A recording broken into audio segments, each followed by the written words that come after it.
بالضبط. هذه نفسها. بسم الله. رقية الشيخ عبد الله بن جبريل رحمه الله عليه. ارفع الصوت عشان. رقية الشيخ عبد الله بن جبريل رحمه الله عليه، وهي مجربه لمن كان به عين لا يعرف عالمه، ولمن كان به سحر لا يعرف ساحره، ولمن كان به ألم لا يعرف مصدره.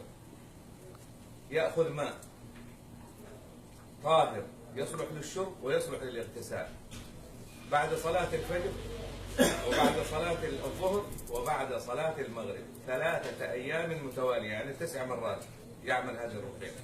الفاتحة 7، وأول البقرة اللي هي ألف لام ميم إلى المفلحون والكافرون والنصر وقل هو الله أحد قل أعوذ برب الفلق قل أعوذ برب الناس 7 مرات.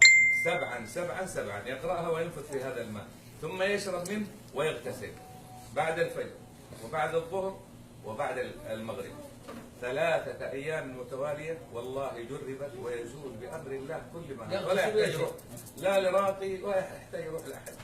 كتاب الله هو الرقية. الله يجزاك خير. الله يجزاك خير. جزاك الله خير.